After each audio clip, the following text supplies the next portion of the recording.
নতুন বর্ষকে স্বাগত জানানো হবে। নাউজুবিল্লাহ বলেন।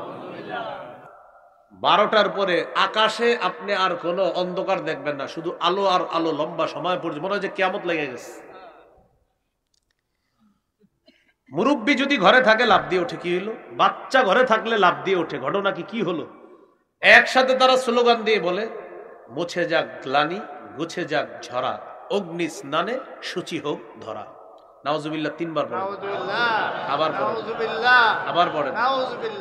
হ্যাপি নিউ ইয়ার 2025-কে স্বাগত জানানো হবে এরকম ঠুস ঠাস বাতি ফুটিয়ে,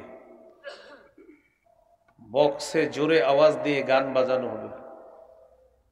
কিছু ছেলে ক্রিকেট খেলবে, পাশে গান বাজবে, খিচুড়ি রান্না করবে, ফজরের আগে খিচুড়ি খায়া তাহাজ্জুদ পরে ঘুমাবে, মদ পান করবে। এটা এইসব অঞ্চলগুলোতে না হলেও ঢাকা শহরের প্রতিটা নামি দামি হোটেলের মধ্যে কর্মকাণ্ড দেদারসে চলবে। জিনাকে হালাল মনে করবে, সম্পদের অপচয়, সময়ের অপচয়, তাদের শিরকি স্লোগান মুসলমান বাচ্চাদের মুখের মধ্যে উঠিয়ে দিবে জোরপূর্বক। এই মৌলিক 10টা ক্ষতির কথা বললাম। এর মধ্যে 1 নম্বর ক্ষতি, তাদের কালচার আমাদের উপর তারা চাপিয়ে দিবে। আমাদের ধর্মের নাম ইসলাম। একটু কমান আওয়াজ, একটু কমান দেন আওয়াজ, কমান একটু কমান। হ্যাঁ, আমাদের ধর্মের নাম ইসলাম। ইসলাম ধর্মের পালনীয় অনেক বিষয় আছে, এগুলোর পরিবর্তে মুসলমান অন্যায় করবে। সূরা আলী ইমরানের 19 নম্বর আয়াতে আল্লাহ বলেন, ইন্নাদ-দীনা ইনদাল্লাহিল ইসলাম, আল্লাহর কাছে একমাত্র দিন হলো ইসলাম। সূরা আলী ইমরানের 85 নম্বর আয়াতে আল্লাহ তাআলা বলেন, ওয়া মান ইয়াবতাগি গায়রাল ইসলামি দীনান ফালাই ইউকবালা মিনহু, যে ব্যক্তি ইসলাম ছাড়া অন্য কোনো কিছুকে দিন হিসাবে কামনা করবে, এটা তার থেকে গ্রহণ করা হবে না। সূরা বাকারার 131 নম্বর আয়াতে আল্লাহ বলেন, ইদ ক্বালা লাহু রাব্বুহু আসলিম, স্মরণ করুন ওই সময়কে যখন ইব্রাহিম নবীকে তার রব বললেন আপনি আত্মসমর্পণ করেন। ইব্রাহিম নবী বললেন, ক্বালা আসলামতু লিরাব্বিল আলামিন, আমি বিশ্ব জগতের রব আল্লাহর কাছে আত্মসমর্পণ করলাম। অভিভাবক হিসাবে প্রত্যেকটা অভিভাবকের দায়িত্ব কর্তব্য ইসলাম পালন করা। সূরা বাকারার 132 নম্বর আয়াতে আল্লাহ বলেন, ওয়াওয়াসসা বিহা ইব্রাহিমু বানিহি ওয়া ইয়াকুব ইয়া বানিয়া ইন্নাল্লাহা আসতাফা লাকুমুদ-দীন ফালা তামুতুন্না ইল্লা ওয়া আনতুম মুসলিমুন। ইব্রাহিম নবী, ইয়াকুব নবী তাদের সন্তানদেরকে ওসিয়ত করেছেন, হে প্রিয় সন্তান, আল্লাহ তাআলা তোমাদের জন্য দিন নির্বাচন করেছেন, সাবধান মুসলমান না হয়ে মরবা না। সূরা বাকারার 131 নম্বর আয়াত থেকে শিখলাম অভিভাবক ইসলাম পালন করবে। সূরা বাকারার 132 নম্বর আয়াত থেকে শিখলাম সন্তানকেও ইসলাম পালনের ওসিয়ত করবে। বিপরীত দিকে ইসলামী সভ্যতা আদর্শ, এর পরিবর্তে যদি আমরা অন্য কারো সংস্কৃতি, অন্য কারো অশ্লীলতা আর বেহায়াপনা গ্রহণ করি, এই ব্যাপারে রাসূলুল্লাহ সাল্লাল্লাহু আলাইহি সাল্লাম বলেন, আবু দাউদের 4031 নম্বর হাদিস, قال رسول الله صلى الله عليه وسلم من تشبه بقوم فهو منهم।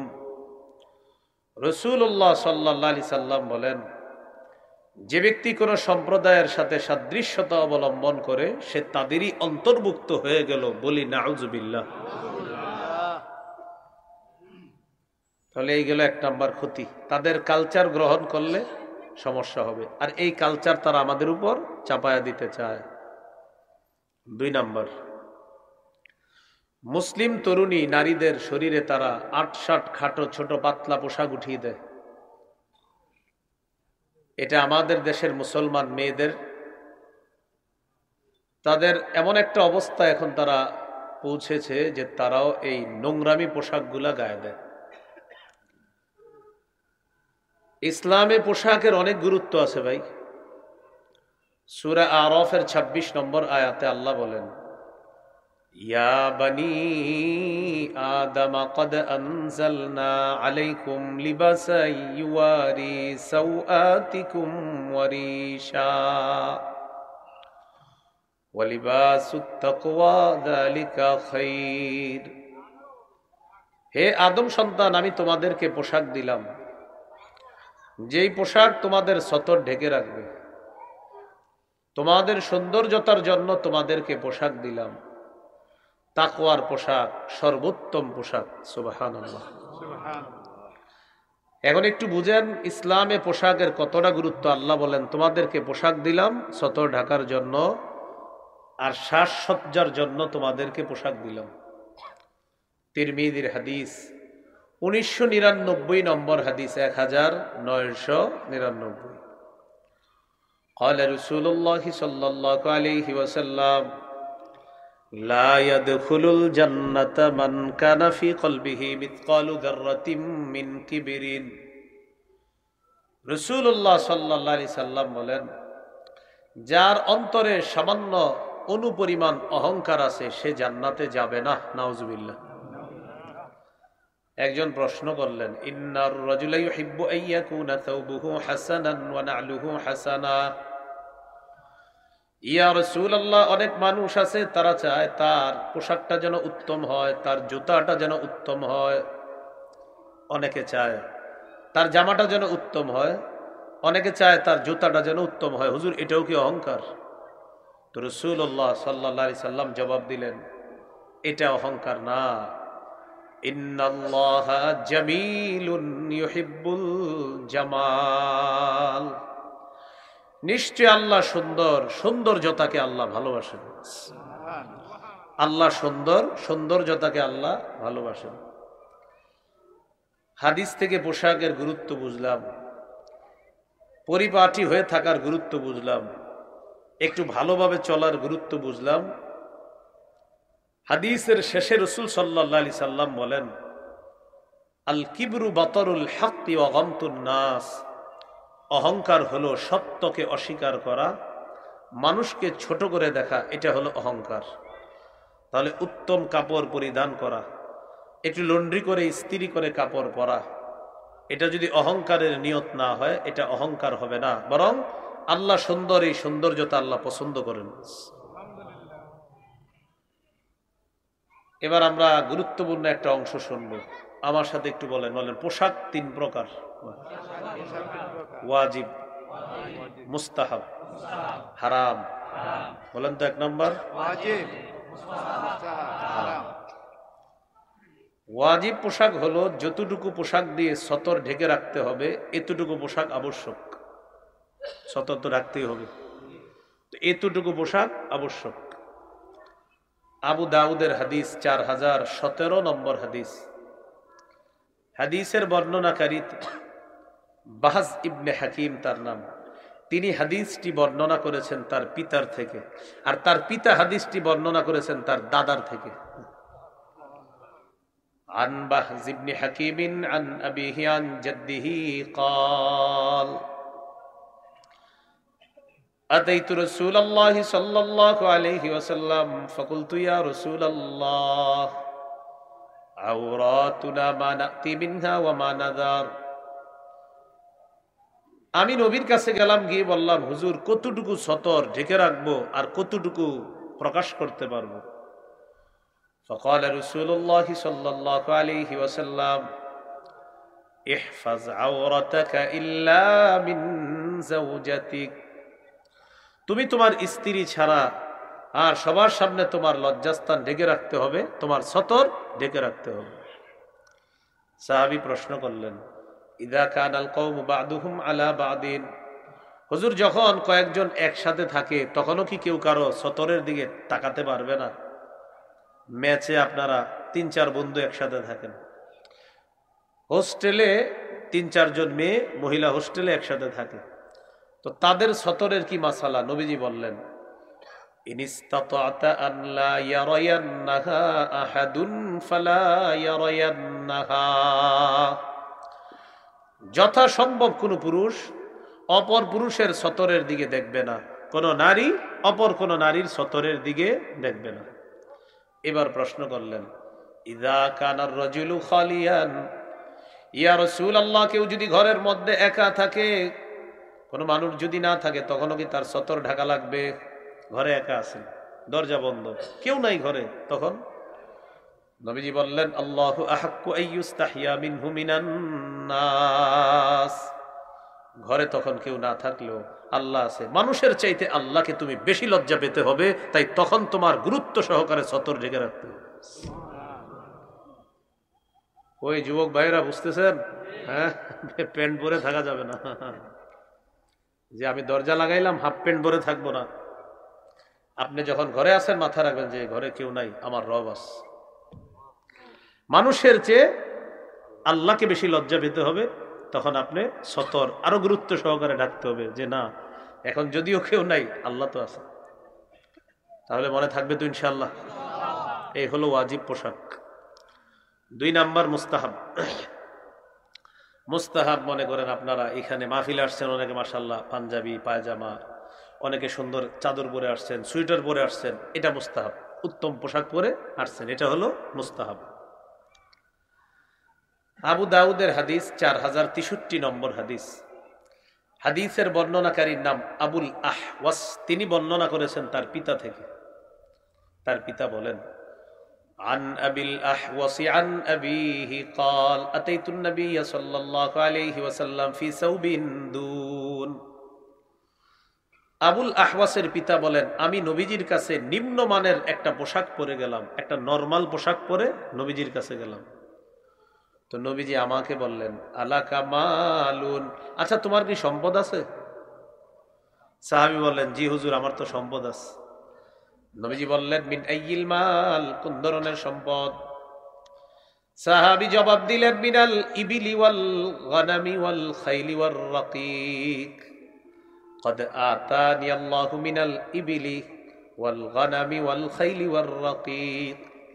ইয়া রাসূলুল্লাহ, আল্লাহ তাআলা আমাকে উট দিয়েছেন, আল্লাহ আমাকে মেষ দুম্বা দিয়েছেন, আল্লাহ আমাকে ঘোড়া দিয়েছেন, আল্লাহ আমাকে দাস দাসী দিয়েছেন। আলহামদুলিল্লাহ, আমি যথেষ্ট ধনী মানুষ। নবীজি বললেন, তাহলে এই পোশাক পরছো কেন? তুমি ধনী মানুষ, এই পোশাক নরমাল পোশাক কেন শরীরে? শেষে কি বলে দেখেন, ইযা আতাকাল্লাহু মালান ফালইউরা আথারু নি'মাতিল্লাহি আলাইকা ওয়া কারামাতিহি। আল্লাহ যখন তোমাকে সম্পদ দিয়েছেন, এই নিয়ামতের নিদর্শন তোমার শরীরেও মাঝে মাঝে দেখা যাওয়া দরকার। সুবহানাল্লাহ। তবে এটা মানুষকে দেখানোর জন্য না, মানে তুমি এটা পড়বা, রবের শুকরিয়া দেখো, আলহামদুলিল্লাহ আল্লাহ আপনি আমাকে দিয়েছেন। আল্লাহ চান যে তোমার এই নিয়ামতের নিদর্শনটা যেন প্রকাশ পান, এটা স্বয়ং আল্লাহ দেখতে চান। তাহলে কাউরে দেখানোর জন্য না, রবের খুশি, এই জন্য আমি একটা ভালো পোশাক পরলাম, যে আমার রব দেখবে, আমার রবের নেয়ামতের প্রকাশ আমি ঘটাইতেছি, যেন আমার রব তার দেয়া নেয়ামতের নিদর্শনটা আমার রব দেখতে পারে। তো রাসূল সাল্লাল্লাহু আলাইহি সাল্লাম এখানে অন্য হাদিসে আছে যে আল্লাহ পছন্দ করেন বান্দাকে যে নেয়ামত দান করছেন, এই নেয়ামতের নিদর্শনটা দেখতে, এটা আল্লাহ পছন্দ করেন। এই হাদিস থেকেও বুঝলাম সম্পদ অনুযায়ী পরিপাটি হয়ে থাকা ইসলামে অনেক গুরুত্ব আছে। আবু দাউদের আরেকটি হাদিস শোনেন, 4062 নম্বর হাদিস। মাত্র যে হাদিসটি শোনাইলাম 4063, এখন যেটা বলবো 4062। এই হাদিসের বর্ণনাকারী জাবের রাদিয়াল্লাহু তাআলা তিনি বলেন, আতানা রাসূলুল্লাহ সাল্লাল্লাহু আলাইহি ওয়াসাল্লাম, রাসূলুল্লাহ সাল্লাল্লাহু আলাইহি সাল্লাম আমাদের কাছে আসলেন। আসার পর ফারাআ রাজুলান শাইসান ক্বাদ তাফাররাকা শা'রুহু, এক ব্যক্তির দিকে তাকিয়ে দেখে তার মাথার চুলগুলো এলোমেলো। ফাকালা রাসূলুল্লাহ সাল্লাল্লাহু আলাইহি ওয়াসাল্লাম, আমা ইয়াজিদু হাযা মা ইউসাক্কিনু বিহি শা'রা। আচ্ছা, এই ব্যক্তি কি কোনো চিরুনি পায় না তার চুলগুলা আশ্রানোর জন্য? সে কি কোনো চিরুনি পায় না তার চুলগুলো একটু পরিপাটি করে রাখার জন্য? দেখেন চুল এলোমেলো, তো নবীজি বললেন ওর কি চিরুনি নেই, চুলগুলো একটু পরিপাটি করে রাখবে, চিরুনি নেই? তো এটা বললেন। এরপর আরেকজনের দিকে তাকাইলেন, আরেকজনের দিকে তাকায় দেখে তার শরীরে ময়লা কাপড়। নবীজি বললেন আমা হাদা ইয়াজিদু মাআন ইয়াগসিলু বিহি সাওবা, সে কি কোনো পানি পায় না কাপড়গুলা ধোয়ার জন্য? পানির কি অভাব পড়ছে, সে পানি পায় না কাপড় ধোয়ার জন্য? চিন্তা করেন আমাদের নবীজি সামর্থ্য অনুযায়ী পরিপাটি হয়ে থাকাটা কত গুরুত্ব দিচ্ছে। যে তার কি পানি নেই কাপড় ধোয়ার, তার কি চিরুনি নেই চুলগুলো আঁচড়ানোর জন্য?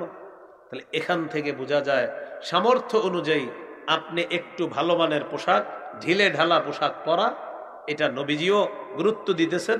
আর সূরা আরফে আল্লাহ তাআলাও এই ব্যাপারে আমাদেরকে দিক নির্দেশনা দিয়েছেন। আরেকটি হাদিস শোনেন, গতকালকে কি বার গেছে? শুক্রবার। হ্যাঁ, শুক্রবারের একটা হাদিস শোনেন, ইবনে মাজার 1056 নম্বর হাদিস। এই হাদিসের বর্ণনাকারী আয়েশা সিদ্দিকা রাদিয়াল্লাহু তাআলা আনহা, তিনি বলেন, আচ্ছা থাক থাক, যে যেভাবে আছে শুনুক শুনুক, শোনেন। যদি পারেন ওই পিছন দিয়ে উপাসে চলে যান, দেখেন ওই জায়গা আছে, যদি মনে হয় যে বসবেন তো জায়গা আছে, আর যদি বলেন না হুজুর বসতে বললে চলে যাবো তো দরকার নেই, আপনি দাঁড়ায় শোনেন। হ্যাঁ আচ্ছা, হ্যাঁ আচ্ছা আচ্ছা শোনেন। তা আয়েশা রাদিয়াল্লাহু তাআলা আনহার বর্ণনা, তিনি বলেন আন্নান নবী সাল্লাল্লাহু আলাইহি ওয়াসাল্লাম খাতাবান নাস ইয়াউমাল জুমুআহ, রাসূলুল্লাহ সাল্লাল্লাহু আলাইহি সাল্লাম জুমার নামাজের দিন সাহাবীদের উদ্দেশ্যে একটা ভাষণ দিলেন, খুতবা দিলেন।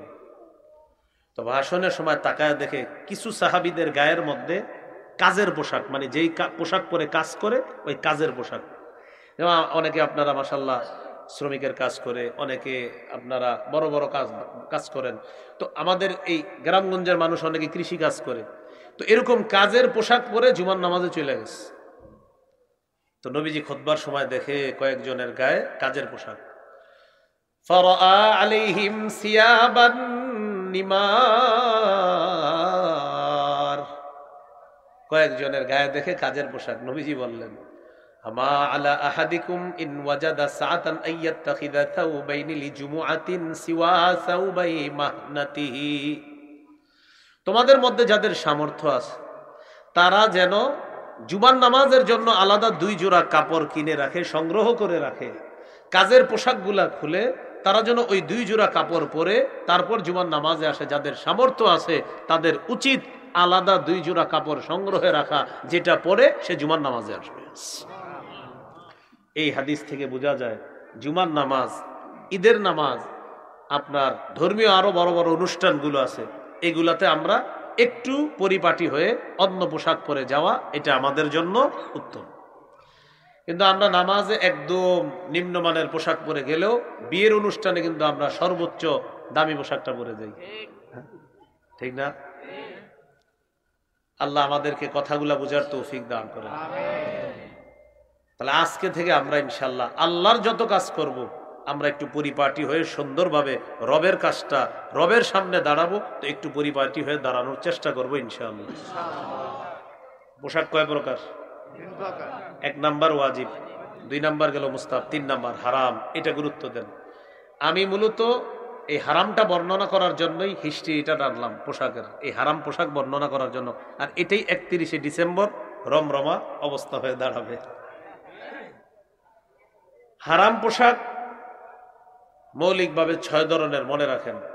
পুরুষের জন্য রেশমের পোশাক হারাম, স্বর্ণখচিত পোশাক হারাম। 2, পুরুষ নারীর পোশাক পরবে না। 3, নারী পুরুষের পোশাক পরবে না। 4, অহংকার প্রদর্শনের কোনো পোশাক পরব না। 5, বিধর্মীদের পোশাক পরব না। 6, পাতলা 8-60 খাটো ছোট ওই যে পোশাক, এই পোশাক পরা হারাম। শুধু এই পোশাকটার বর্ণনার জন্য আমরা এই আলোচনাটা শুনলাম। 1 নাম্বার, পুরুষ রেশমের পোশাক পরা হারাম। সহিহ মুসলিমের বর্ণনা, 2069 নম্বর হাদিস।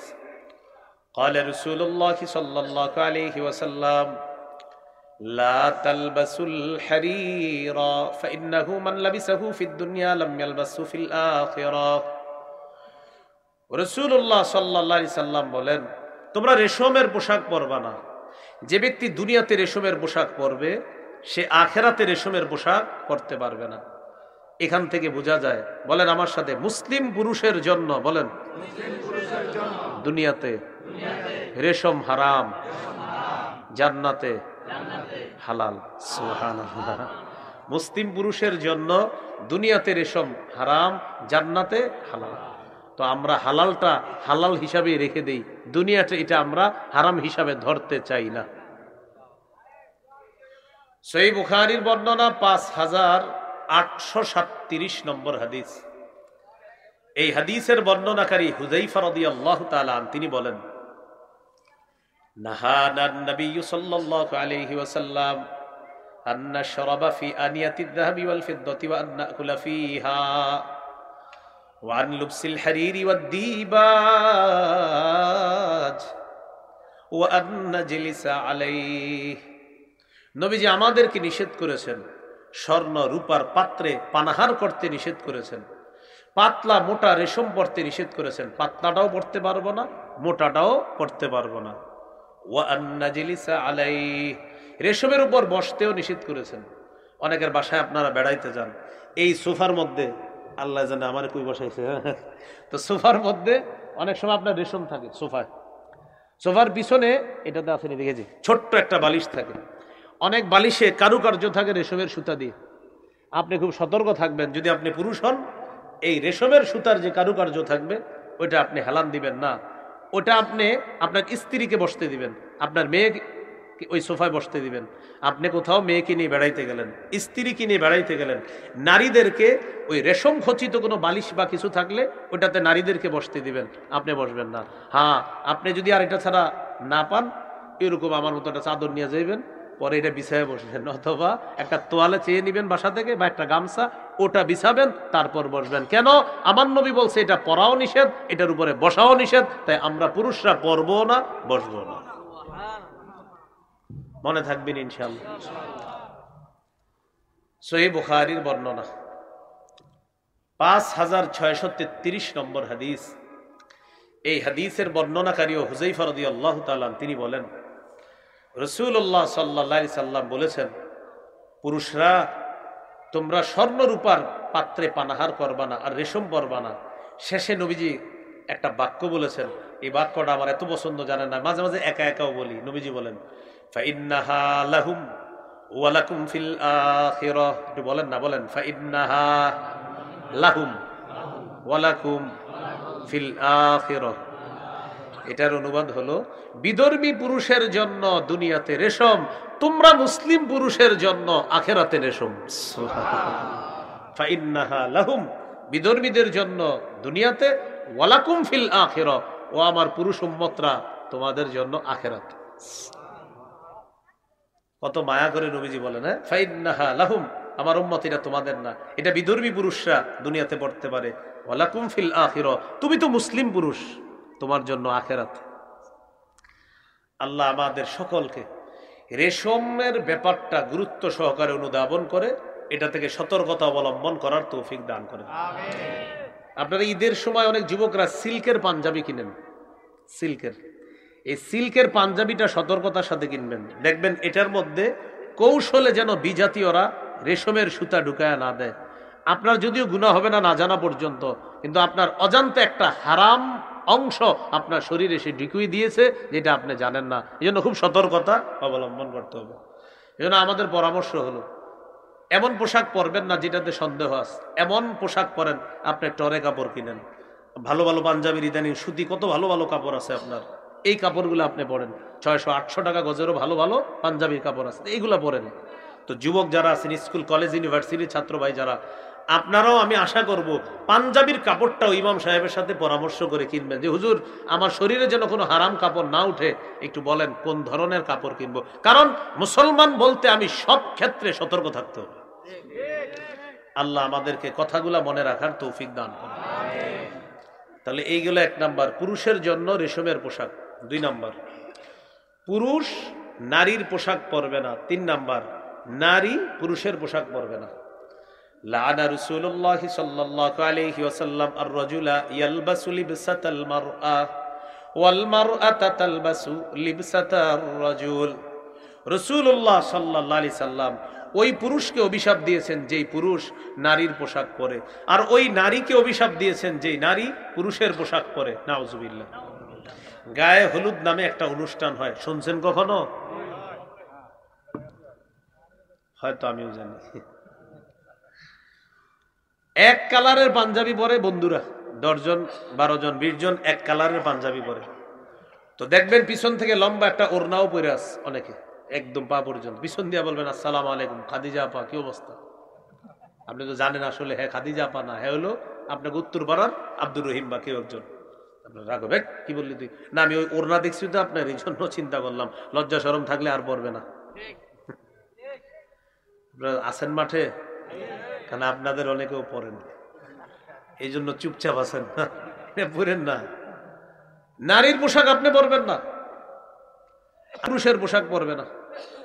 ছোটবেলা থেকে মেয়েটাকে প্যান্ট শার্ট পরা শিখেছি, এই মেয়ে এখন বড় হওয়ার পর সে প্যান্ট শার্ট পরবে।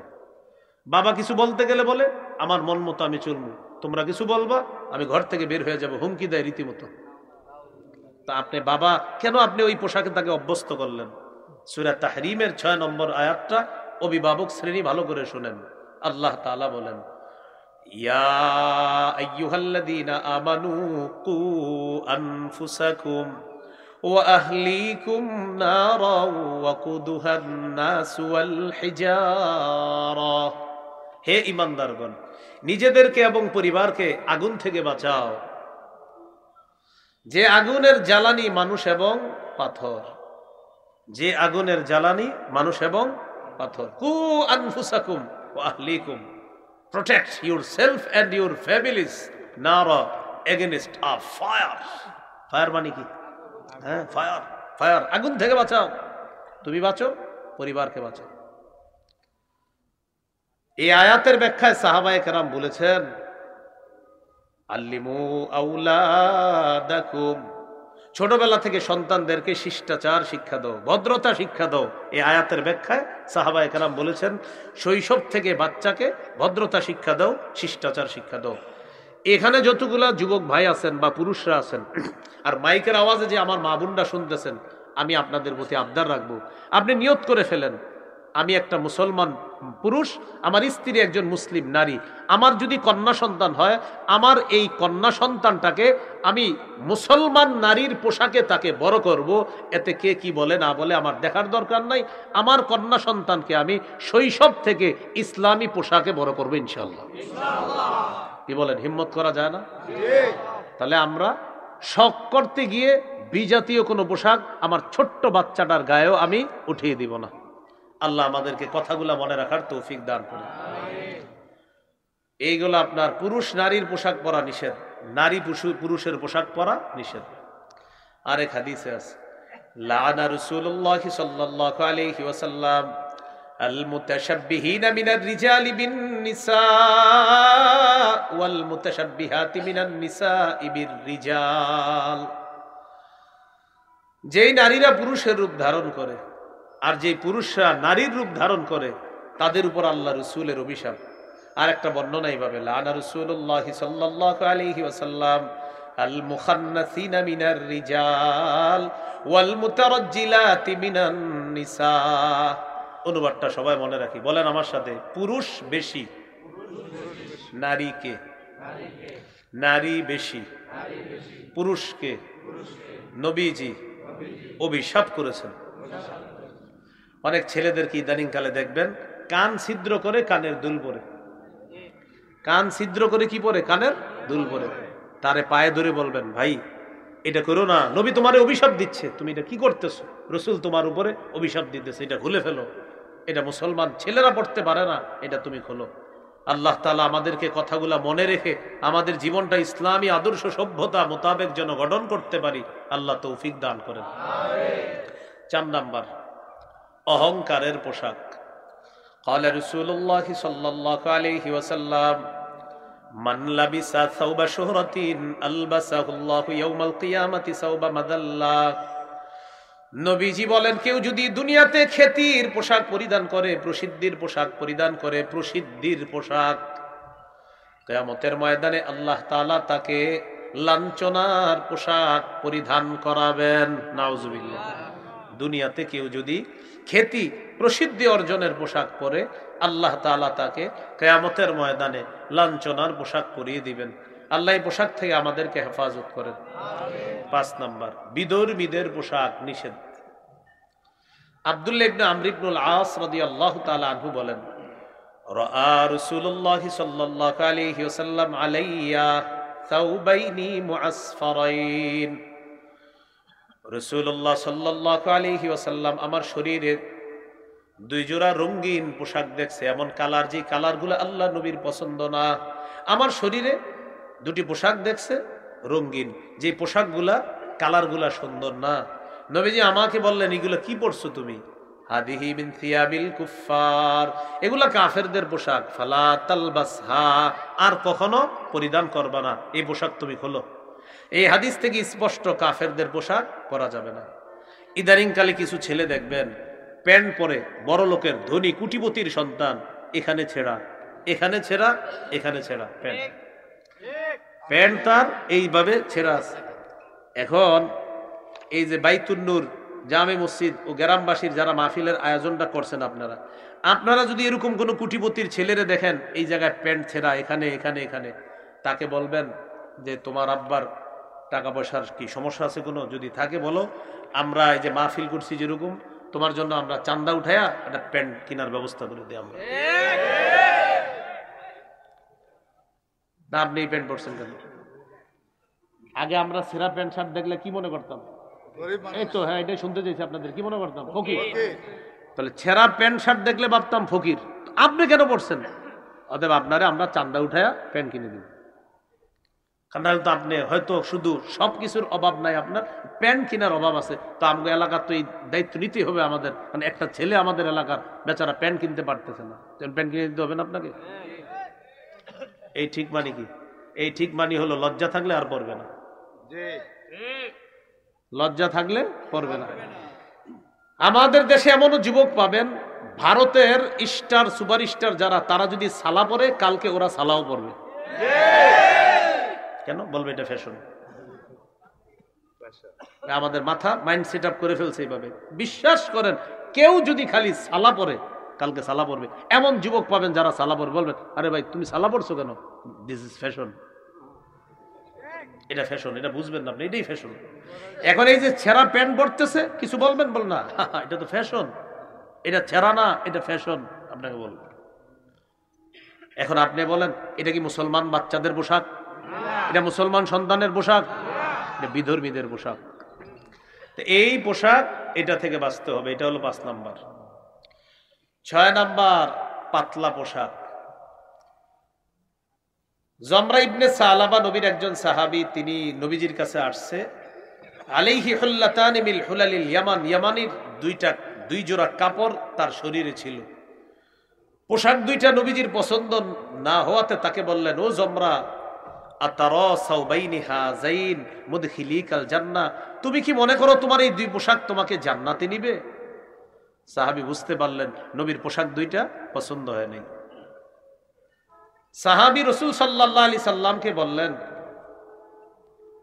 হুজুর, আমার জন্য আল্লাহর কাছে একটু ক্ষমা প্রার্থনা করেন আপনি।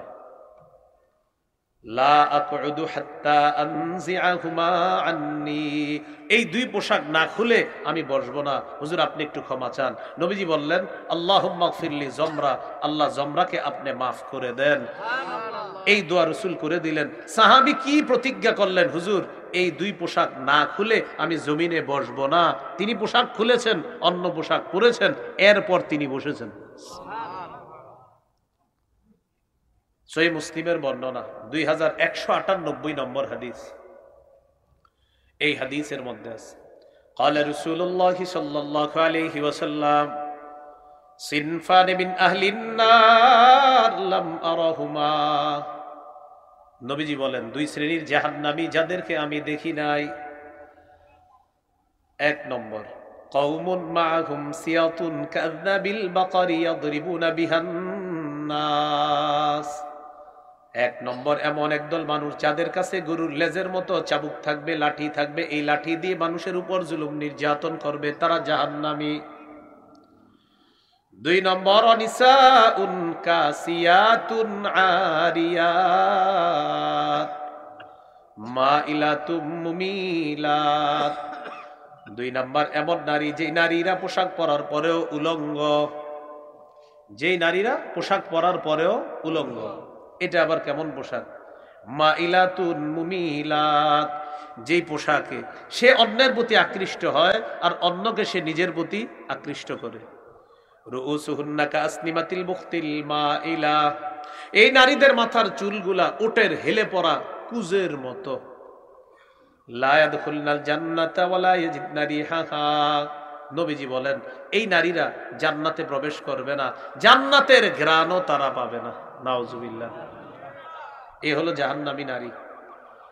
তো বলছিলাম ইহুদি খ্রিস্টানদেরকে অভিভাবক বানানোর দ্বিতীয় ক্ষতি হলো পাতলা পোশাক আমাদের মুসলিম তরুণীদের গায়ে তারা উঠিয়ে দিবে। আবার তারা চুলের বিভিন্ন কালার করে। কি করে? চুলের। শয়তান আল্লাহর সাথে চ্যালেঞ্জ করছে, ওয়ালা আমুরান্নাহুম ফালা ইউগাইয়িরুন্না খালকাল্লাহ, আল্লাহ মানুষকে আমি আদেশ করব তারা যেন আল্লাহর সৃষ্টির পরিবর্তন করে। আল্লাহ কালো চুল দিয়েছে, এটারে কালার করে সাদা বানায় ফেলে। বয়স 21, 22, কি স্টাইল করছে, চুলের কালার করে। এই জাতীয় মেয়ে যদি আপনারা কেউ বিয়ে করতে যান, আর যদি দেখেন একটা মেয়ে আপনার সামনে আসছে, যারা আপনি দেখতে গেছেন বিয়ের আগে, তো দেখা যায়, তো যারা আপনি বিয়ের আগে দেখতে গেছেন যে মেয়েটাকে বিয়ের জন্য, এই মেয়ে আপনার সামনে যখন আসবে, আর যদি দেখেন চুল লাল বা সাদা, বলবেন দাদি আপনার নাতনি কোথায়, নাতনিকে নিয়ে আসেন। তো পাশ থেকে কেউ আপনাকে বলবে না না এটাই পাত্রী, আপনি বলবেন ও আচ্ছা আমার দাদির চুল লাল, তো এই জন্য ভাবলাম এইটাই মনে হয় পাত্রীর দাদি টাদি হবে। লজ্জা শরম থাকলে ভবিষ্যতে আর চুল এইভাবে কালার করবে না। বাকি আপনারা যারা ঠিক বলেছেন, আপনাদের মাঝে যারা কালার করবে, মেয়েরা যেন আপনাদেরকে কখনো দেখলে বলে দাদা আপনার নাতি কোথায়। কারণ আমার দাদার চুল সাদা, আমার দাদার চুল লাল, আপনারও চুল লাল, 21 বছর বয়সে, আপনি অসুস্থ নাকি, কোনো সমস্যা আছে নাকি আপনার? এই জন্য আপনি আল্লাহর সৃষ্টির পরিবর্তন করবেন না।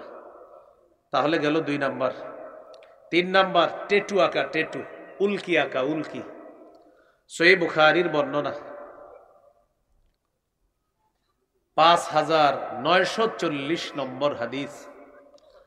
এই হাদিসের মধ্যে আছে লাআনা রাসূলুল্লাহ সাল্লাল্লাহু আলাইহি ওয়াসাল্লাম আল ওয়াসিলা ওয়াল মুস্তাওসিলা ওয়াল ওয়াশিমা ওয়াল মুস্তাওশিমা, যেই নারী অন্যের চুল তার মাথায় এনে লাগায়, অথবা যেই নারী আলগা চুল অন্য কোন নারীর মাথায় স্থাপন করে দেয়, লাগিয়ে দেয়, যেই নারী তার শরীরে উল্কি আঁকে, অথবা যেই নারী অন্যের শরীরে উল্কি এঁকে দেয়, উভয়ের উপর আল্লাহ রাসূলের অভিশাপ। যেই নারী ভুরু উঠায় আর যেই নারী অন্য নারীর ভুরু উঠিয়ে দেয়, উভয়ের উপর আল্লাহ রাসূলের অভিশাপ।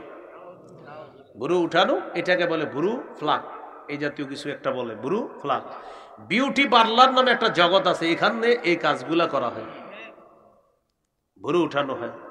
এটা হারাম। আপনার মেয়ে, আপনার কন্যা, আপনার স্ত্রী এই কাজ করতেছে, তাকে আপনি নিষেধ করেন যে এটা অভিশপ্ত কাজ, এই কাজ করলে আল্লাহ অভিশাপ দেয়, এই কাজ করলে রাসূল অভিশাপ দেয়, তুমি অভিশপ্ত কাজ করতে পারো না। যেভাবে পারেন তাদেরকে বোঝানোর চেষ্টা করেন। এই হলো 3 নাম্বার, উল্কি আঁকা, বিভিন্ন জিনিস এঁকে নতুন বর্ষকে স্বাগত জানানো হবে। নাউজুবিল্লাহ বলেন। 4 নাম্বার আতশবাজি, এটা বিয়েকে কেন্দ্র করে হয়, এটা ঈদের আগের রাতেও হয়, এটা নতুন বর্ষকে স্বাগত জানানোর জন্য হয়। আতশবাজি তো দেশ গ্রামে বেশি হয় না, ঢাকা শহর আপনার 12টার পরে আকাশে আপনি আর কোনো অন্ধকার দেখবেন না, শুধু আলো আর আলো, লম্বা সময় পর্যন্ত মনে হয় যে কিয়ামত লেগে গেছে। মুরব্বী যদি ঘরে থাকে লাফ দিয়ে ওঠে, কি হলো? বাচ্চা ঘরে থাকলে লাফ দিয়ে ওঠে, ঘটনা কি হলো? ভয় পায়। সূরা আহজাবের 58 নম্বর আয়াতে আল্লাহ বলেন ওয়াল্লাযীনা ইউযুনাল মুমিনিনা ওয়াল মুমিনাতি বিগাইরি মাকতাসাবু ফাকাদ ইহতামালু বুহতানাও ওয়া ইসমান মুবিনা। যারা অন্যায়ভাবে কোনো নারী পুরুষকে কষ্ট দিবে তারা প্রকাশ্য পাপের বোঝা বহন করলো। নাউজুবিল্লাহ। এই পাপের বোঝা নিয়ে তারা কবরে যেতে হবে।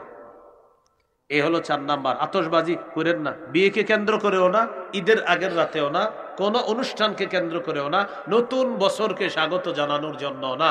মুসলমানের জন্য নতুন বলতে কিছু নাই, তার প্রত্যেকটা মুহূর্ত দামি। হাদিসে এসেছে, বুখারীর বর্ণনা, তুমি যখন সন্ধ্যা করো সকালের অপেক্ষা করবা না, যখন সকালে বেঁচে আছো সন্ধ্যার অপেক্ষা করবা না। বুখারীর বর্ণনা।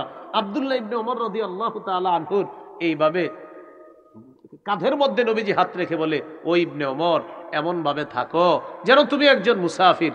এই আব্দুল্লাহ ইবনে ওমর রাদিয়াল্লাহু তাআলা আনহুমা বলেন, তুমি যখন সন্ধ্যায় উপনীত হও সকালের অপেক্ষা করবা না, আর যখন সকালে উপনীত হও সন্ধ্যার অপেক্ষা করবা না। তাহলে মুমিনের আবার কিসের এত কিছু খোঁজ খবর যে আসবে আর আমরা এরকম নাচানাচি করব আর আনন্দ উল্লাস করব? না, মুমিনের প্রতিটা মুহূর্তই রবের দেওয়া আমানত, নেয়ামত। এই আমানত যথাযথভাবে কাজে লাগাতে হবে। 5 নাম্বার, গান। কি বলেন তো? খালি এতটুকু মনে রাখবেন, আমাদের নবীজি কোরআন তেলাওয়াত করতেন, এই কোরআন তেলাওয়াত কাফেররাও শুনতো। এটাকে বাধা দেওয়ার জন্য কাফেরদের মধ্যে একজন বিদেশ থেকে গায়িকা নায়িকা কিনে আনছে, বাদ্যযন্ত্র কিনে আনছে, গান কিনে আনছে। আনার পর কাফেরদেরকে বলল, তোমরা মুহাম্মদের কোরআন শুনবা না, এখন থেকে গান শুনবা, নর্তকীদের নাচানাচি দেখবা, তাদের গল্প শুনবা। মাথায় আনেন যে আমার নবীর তেলাওয়াতের এগেইনস্টে কাফেররা গান নিয়ে আসছিল, তো সেই গান আপনি বাজাইতেছেন, সেই গান নৌকার উপরে বাজায় বাজায় যাইতেছেন আপনারা। এই গান নতুন বর্ষকে কেন্দ্র করে হয়। ঈদের আগের রাতে ইবলিস আসে, আমি তো 29-30 দিন দায়িত্ব পালন করতে পারি নাই, শিকলে বন্দি ছিলাম, তো আমি কিন্তু চলে আসছি, আর টেনশন করো না, 2টা বড় বড় বক্স আনো, রাস্তার 2 মাথায় ছাড়বা, আরবি ফার্সি বাংলা যা পারো ছাড়বা, এমন আওয়াজে ছাড়বা কিছু বুঝা যাওয়া দরকার নাই, খালি দুমদুম আওয়াজ হইতে হবে আর খালি লাফাইবা। ঈদের আগের রাতে এই কাজগুলা করেন। কেন ভাই? একটু না হিসা শোনেন, আপনি এতগুলো আমল করলেন এতদিন, ঈদের আগের রাতে সব শেষ করে দিবেন? সূরা লোকমানের 6 নম্বর আয়াতে আল্লাহ বলেন, ওয়ামিনান নাসি মান ইয়াশতারি লাহওয়াল হাদিসি লিউদিল্লা আন সাবিলিল্লাহ বিগাইরি ইলমিন ওয়া ইয়াত্তাখিযাহা হুজুয়া উলাইকা লাহুম আযাবুম মুহিন। যারা মানুষকে আল্লাহর রাস্তা থেকে পথভ্রষ্ট করার জন্য গান ক্রয় করে, নায়িকা গায়িকা ক্রয় করে, নর্তকীদেরকে ক্রয় করে না জেনে, এবং যারা এটাকে উপহাসের পাত্র বানায়, ইসলামকে কোরআনকে উপহাসের পাত্র বানায়, তাদের জন্য অপমানকর শাস্তি, লাঞ্ছনাকর শাস্তি। নাউজুবিল্লাহ। তাহলে আমরা গান বাদ্য ইত্যাদি এগুলা আমরা করব না, বলেন ইনশাআল্লাহ। হাদিসে আসছে, লা তাবিউল কাইনাতি ওয়াল মুগান্নিয়াত, তোমরা গায়িকা নায়িকা বেচবা না, ওয়ালা তাশতারুহুন্না, কিনবা না, কিনে এনে 3 কোটি টাকাও দিবা না, বলে দিস। ওয়া সামানুহুন্না হারাম, গানের উপার্জিত সম্পদ এটা হারাম। গানের উপার্জিত সম্পদ হারাম। বাবা সন্তানের হাত ধরে, মেয়ের হাত ধরে, ছেলের হাত ধরে নাচের স্কুলে নিয়ে যায়, গানের স্কুলে নিয়ে যায়, বাবা হাত ধরে নিয়ে যাচ্ছে। যেই বাবা তার সন্তানকে নাচের স্কুল গানের স্কুলে নিয়ে যাচ্ছে, বলে দিবেন সন্তানটাকে হাত ধরে আগুনের দিকে, জাহান্নামের দিকে নিয়ে যাচ্ছেন। তাহলে বলেন আমার সাথে, বলেন গায়িকা নায়িকা, বলেন গান ক্রয় করা, বিক্রয় করা, উভয়টা হারাম, উপার্জন হারাম। অতএব মেমোরির মধ্যে গান লোড করা, এই ব্যবসা হারাম। মেমোরিতে গান লোড হারাম। আবার আপনি যে ডাউনলোড করবেন টাকা দিয়ে, যেমন আপনি ডাউনলোড করলেন একটা গান, টাকা খরচ হয় কিনা? মনে করেন ডাউনলোড করলেন গান, 10 টাকার এমবি গেল, এই 10 টাকা দিয়ে হারাম করে করলেন। আল্লাহ রসুল বলেন এটা তোমরা কিনবাও না, বেচবাও না। তো আপনি যে গানটা নামাইলেন ডাউনলোড করে 10 টাকা দিয়ে, এটা কিনলেন, ডাউনলোড করছে, এমবি খরচ হয়েছে, এই 10 টাকা খরচ করলেন, 20 টাকা খরচ করলেন, আল্লাহর কাছে হিসাব দেওয়ার জন্য তৈরি থাকেন। এখন মনে মনে অনেকে বলবো হুজুর তাহলে আর ডাউনলোড করবো না, শুধু এমনি দেখবো না, এমনি দেখলেও টাকা খরচ হয় কিনা, বাস হারাম। আল্লাহ আমাদেরকে বোঝার তৌফিক দান করেন। তাহলে কি শিখলাম? গান গাইবো না, গান কিনবো না, গান বেচবো না, এই গান সিনেমা ইত্যাদির সাথে সম্পৃক্ত কোনো কাজে আমরা 4 আনা পয়সা খরচ করবো না, কারণ এটা নবীজি নিষেধ করছেন। এই হলো 5 নাম্বার। 6 নাম্বার মদ। মদ ব্যবসার রেকর্ড হবে। 31শে ডিসেম্বরের পরের দিন পেপারে দেখবেন, লিখবে যে এবছর অমুক দেশে রেকর্ড হয়েছে, বাংলাদেশে এই পরিমাণ বিক্রি হয়েছে, এরকম আসবে। সূরা মাইদার 90 নম্বর 91 নম্বর আয়াতে আল্লাহ বলেন, ইয়া আইয়ুহাল্লাযীনা আমানু ইন্নামাল খামরু ওয়াল মাইসিরু ওয়াল আনসাবু ওয়াল আজলামু রিজসুম মিন আমালিশ শাইতান ফাজতানিবুহু লাআল্লাকুম তুফলিহুন। আল্লাহ তাআলা বলেন, হে ঈমানদারগণ, নিশ্চয়ই মদ, বলেন মদ, জুয়া, মূর্তি, ভাগ্য নির্ণয়ক, সর, সাপ, টিয়া পাখি, ময়না পাখি, হাতের রেখা নাপাক। হাত দেখে বলে কি একটু সমস্যা আছে, 3004 টাকা লাগবে। বেশি মেজর সমস্যা না, মেজর হইলে 5002 টাকা লাগতো, এটা হালকা সমস্যা, আপনার কেটে যাবে, 3002 টাকা লাগবে। রাসূল সাল্লাল্লাহু আলাইহি ওয়াসাল্লাম মানে এরকম বলে কিনা আমি শিওর না, বাকি এই জাতীয় উদ্ভট একটা অ্যামাউন্ট বলবে আপনাকে, যাতে মনে করেন না রে হইতেও পারে। বলবে আপনারে কালা মুরগির 3টা ডিম লাগবে, এরকম বলতে পারে। তাই আপনি টেনশন করবেন কি এরকম বলে কেন, তার মানে মনে হয় কিছু একটা আছে। রাসূলুল্লাহ সাল্লাল্লাহু আলাইহি সাল্লাম বলেন, মান আতা আররাফান আও কাহিনান, কোন ব্যক্তি যদি গণকের কাছে আসে আর গণকের কথা বিশ্বাস করে, ফাকাদ কাফারা বিমা উনজিলা আলা মুহাম্মদ, সে নবীজির পুরা দিনটাকে অস্বীকার করছে। তাহলে গণকের কথা বিশ্বাস করা যাবে না। এই জন্য পেপারে আর রাশি ফল পড়বেন না, পেপারে আসে রাশি ফল, এটা পড়বেন না। এইগুলো আপনার মদ হারাম, জুয়া হারাম। এখন জুয়া হারাম বলতে চা দোকানের সামনে দাঁড়ায় যে জুয়াটা হয়, যে এই ওভারে 10 রান হতে পারে, 12 রান হতে পারে, 13 রান হতে পারে, এই জুয়াটাও নাপাক। যদিও আপনাদের এলাকায় হয় না, পৃথিবীতে হয়, হয় আমিও জানি। হ্যাঁ, তো এখন কথা হলো এই যে জুয়াটা, এটাও হারাম। ভাই এই জুয়া খেলবেন না কেউ। ওই যে চা দোকানের সামনে খেলা দেখে আর বলে হ্যাঁ 10 রান হবে, 11 হইতে পারে, 4 হইতে পারে, 6 হইতে পারে, এই জুয়া খেলবেন না, এটাও হারাম। আল্লাহ আমাদেরকে এই হারাম থেকে গুরুত্ব সহকারে বাঁচার তৌফিক দান করে। আপনার বন্ধুদের মধ্যে যারা এগুলা করে, ওরে বলে দেন যে সূরা মাইদার 90 নম্বর আয়াতে আল্লাহ তাআলা বলে দিয়েছেন এই জুয়া এটা নাপাক, এটা থেকে বেঁচে থাকতে বলছে, এটা হারাম। পারবো না ইনশাআল্লাহ বলতে?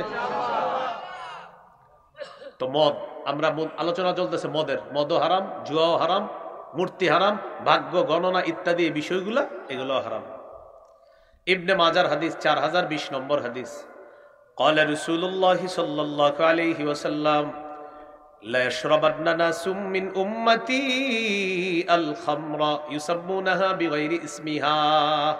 নবীজি বলেন আমার উম্মতের একদল মদ পান করবে, মদের নামটা পাল্টায় রাখবে, মদ নাম দিবে না, অন্য নাম দিবে। আপনি যদি বলেন এটা কি, বলবে মদ খাবে কিন্তু মদের নাম পাল্টায় রাখবে। আপনি যদি জিজ্ঞাসা করেন এটা কি, বলবে না এটা আসলে তেমন কিছু না, মানে মদ যে বলবে না, একটা নাম বলবে অন্য কিছু। ইয়াবা, বাবা, গাজা, হিরোইন, এগুলোও মাদক, ফেন্সিডিল, আফিম, কানাডা ড্রাই, মাস্তুদ, শ্যাম্পেইন, ডাইল, এগুলাও কিন্তু মাদক দ্রব্যের অন্তর্ভুক্ত, এগুলাও হারাম, এগুলাতেও লিপ্ত হওয়া যাবে না। চা দোকানের পিছনে ব্যান গাড়ির চিপা চুপায় লুকায় লুকায় যেগুলা ইত্যাদি, এগুলাও হারাম। আল্লাহ হেফাজত করেন। তো নবীজি বলেন আমার উম্মতের একদল মদ পান করবে, নামটা পাল্টায়া দিবে। ইউজাফু আলা রুসিহিম বিল কাইনাতি ওয়াল মুগান্নিয়াত, বিয়ার নাম কি, হ্যাঁ নাম দিবে বিয়ার, আরো অনেক নাম দিবে, কিন্তু মদ মানে মদটা যে একটা খারাপ জিনিস এরাও জানে, নামটা অন্যটা দেয়। যেমন সুদ খারাপ জিনিস, এটা এলাকার সবাই জানে, এই জন্য বলে কি ইন্টারেস্ট, ওটা হচ্ছে শরম। তো এই জন্য গরিবে খাইলে সুদ, ধনিয়ে খাইলে ইন্টারেস্ট। স্যার এত বড় গাড়ি কিভাবে কিনলেন? আসলে এখানে তোমার মূল প্রফিটটা যেটা 1 crore প্রফিট এসেছে, এর মধ্যে তোমার 50 লাখ এটা হলো মূল প্রফিট, আর 50 লাখ এটা হলো তোমার উইথ ইন্টারেস্ট 50 লাখ। তো এলাকার গরিব মানুষ মনে করে না জানি স্যারের কত বড় ব্যবসা, স্যারে আপনার বুঝাইলো লাভ পাইছি 50 লাখ, সুদে পাইছি 50 লাখ। আল্লাহ আমাদেরকে হেফাজত করেন। তো এখন আসেন, নবীজি বলতেছেন ইউজাফু আলা রুউসিহিম বিল কাইনাতি ওয়াল মুগান্নিয়াত, একদিকে আমার উম্মতের একদল মদ পান করবে, আর সামনে নর্তকী নায়িকারা নাচানাচি করবে, তাদের নাচের তালে তালে তারা মদ পান করবে। এই হলো 6 নাম্বার। ঠিক এই কালচারটা আমাদের মুসলিম তরুণ তরুণীরা এটা গ্রহণ করবে, পরের দিন বলবে কি জানেন, আমার শরীর, আমার যৌবন, আমার ইচ্ছা স্বাধীনতায় আপনি বলার কে, এই জাতীয় স্লোগান। 7 নাম্বার, জিনাকে হালাল মনে করবে। কাকে? জিনাকে হালাল মনে করার একটা স্লোগান অলরেডি শুরু হয়েছে। একটা মেয়ে দাবি করছে নতুন করে যে আমাদের দেশে ডিভোর্স এখন নরমালাইজ হয়ে গিয়েছে, অতএব কয়দিন পরে লিভ টুগেদারটাও নরমালাইজ হয়ে যাবে। নাউজুবিল্লাহ বলে। লিভ টুগেদার মানে হলো একটা বালেগ ছেলে আর একটা বালেগা মেয়ে এক ছাদের নিচে একসাথে স্বামী স্ত্রীর মতো থাকবে, কিন্তু তারা স্বামী স্ত্রী না। সহিহ বুখারীর বর্ণনা 5590 নম্বর হাদিস। রাসূলুল্লাহ সাল্লাল্লাহু আলাইহি সাল্লাম বলেন, লা ইয়াকুনান্না মিন উম্মতি আকওয়াম, আমার উম্মতের এক দল হবে এমন, ইস্তাহিল্লুনাল হিররা, যারা জিনাকে হালাল মনে করবে, ওয়াল হারিরা, রেশমকে হালাল মনে করবে, ওয়াল খামরা, মদকে হালাল মনে করবে, ওয়াল মাআজিফা, বাদ্যযন্ত্রকে হালাল মনে করবে, জিনার মতো কাজ করবে, আর নাম দিবে লিভ টুগেদার। কিছু বলতে যাবেন যে এটা তো অন্যায়, সে বলবে ইটস আওয়ার ফ্রিডম, এটা আমাদের স্বাধীনতা। কি বলবে? We are in modern civilization, আমরা আধুনিক সভ্যতায় আছি। We are enjoying our life, আমরা আমাদের জীবন উপভোগ করছি। অতএব আমাদের এই জীবনে আপনি ইনসিস্ট করবেন না। আপনি কে? এটার নাম দিল কি? আধুনিক সভ্যতা। এটা কি সভ্যতা না অসভ্যতা? নোংরামি, বেহায়াপনা, অশ্লীলতা, যার সন্তান তৈরির নীল নকশা। তো নবীজি বললেন আমার উম্মতের একদল জিনাকে হালাল মনে করবে, মদকে হালাল মনে করবে, বাদ্যযন্ত্রকে হালাল মনে করবে। সংসদে দাঁড়ায় বলবে বুখারী, মুসলিম, তিরমিজি, আবু দাউদ, নাসাই, ইবনে মাজা, মেশকাত, সিয়াসিত্তার সব পড়ছি, কোথাও পাই না গান হারাম। তো আমি কোন হাদিসে পাইলাম গান হারাম? এই যে আমি এখন বুখারীর 5590 নম্বর হাদিসে নবী বলছেন আমার উম্মতের একদল গানকে হালাল মনে করবে, শুধু মনে করবে না, বেটকায়া সংসদে গিয়ে বলবে। হ্যাঁ করে করে সংসদে গিয়ে বলে, মানে নির্লজ্জতা কোথায় সীমাচার। লজ্জার যদি কথা বলার কোনো শক্তি থাকতো, লজ্জা বলতো যে প্রিয় তুমি একটু থামো, আমি লজ্জা পাইতেছি। লজ্জাল ওরে বলতো যে একটু থামো, আমি লজ্জা পাই। যেমন আমাদের দেশের পালিয়ে যাওয়া একজন ভারতে আছে, লজ্জা শব্দের যদি জবান থাকতো, ওরে বলতো যে আমি লজ্জা পাইতেছি, তুমি আল্লাহর রাস্তে থামো। লজ্জা শব্দটার যদি আল্লাহ জবান দিত তো বলতো আল্লাহর রাস্তে তুই থাম।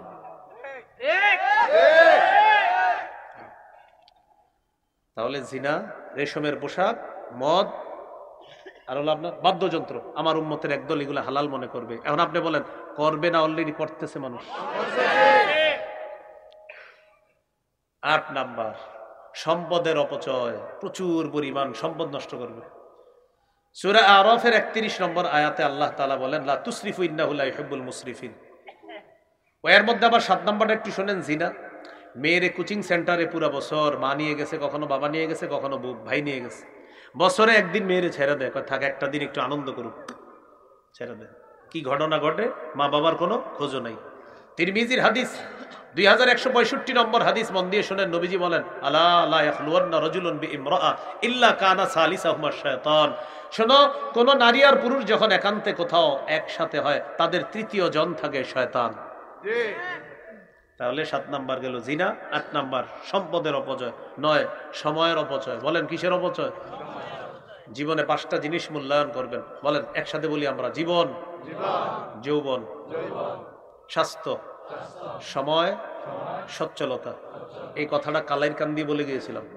জীবন, যৌবন, স্বাস্থ্য, সময়, সচ্ছলতা। এই 5টা জিনিস জীবনে খুব মূল্যায়ন করতে হবে, তাহলে দুনিয়াটাও সফল হবে, আখেরাতটাও খুব সুন্দর হবে। মনে থাকবে নি? নবীজিও হাদিসে বলছে। 10 নম্বর সর্বশেষ কথা, মুশরিকদের স্লোগান মুসলমান বাচ্চাদের মুখে উঠিয়ে দেওয়া। হ্যাপি নিউ ইয়ারকে কেন্দ্র করেও আছে এটা, পহেলা বৈশাখ আছে একটা, ওইটাকে কেন্দ্র করেও। রমনার বটমলে গিয়ে মানুষ দাঁড়ায় থাকে, একসাথে তারা স্লোগান দিয়ে বলে, মুছে যাক গ্লানি, গুছে যাক ঝরা, অগ্নি স্নানে সূচি হোক ধরা। নাউজুবিল্লাহ 3 বার পড়েন, আবার আবার পড়েন, বলেন আমার সাথে, অগ্নি পূজকদের স্লোগান।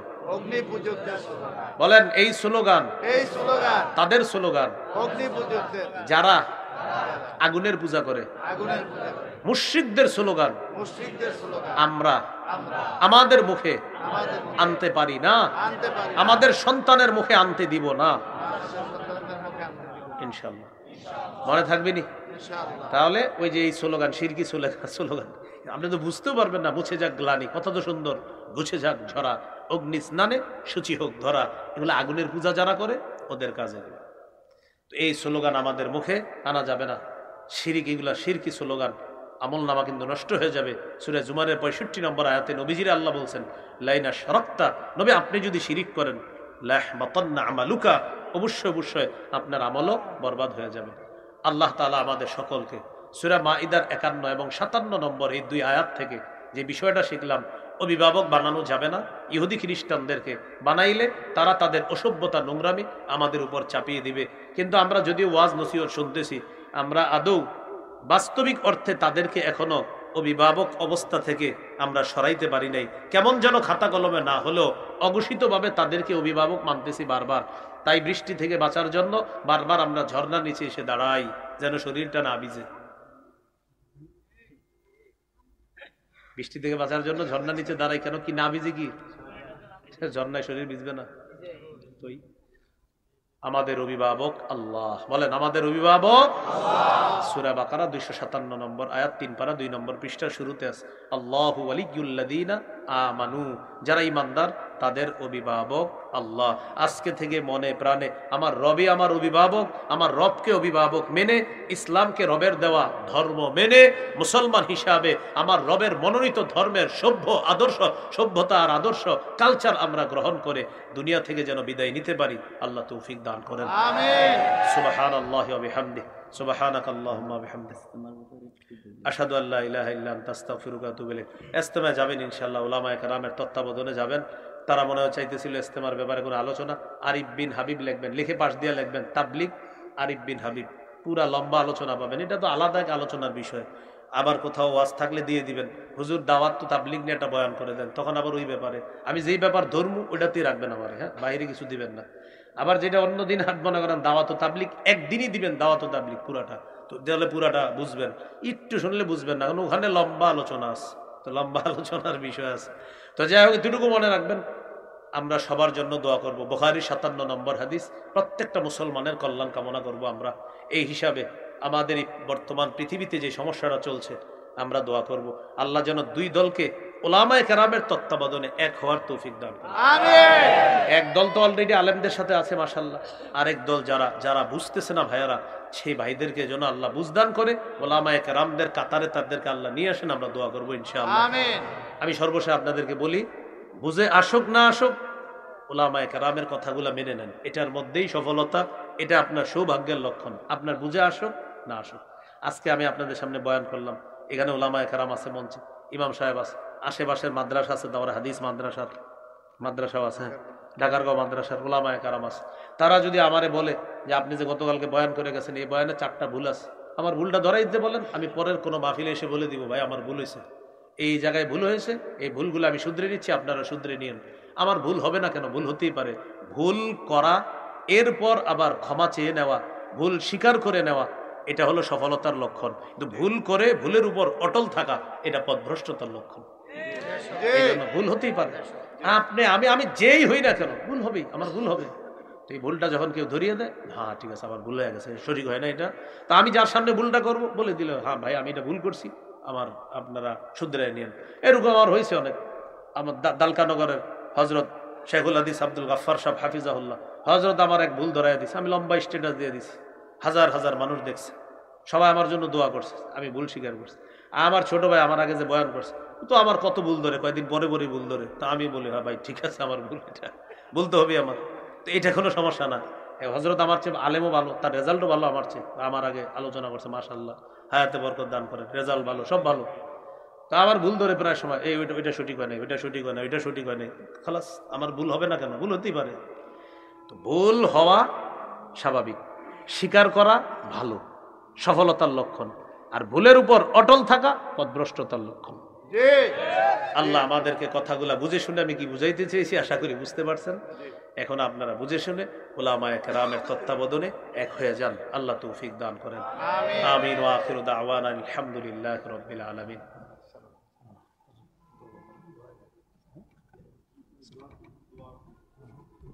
আমি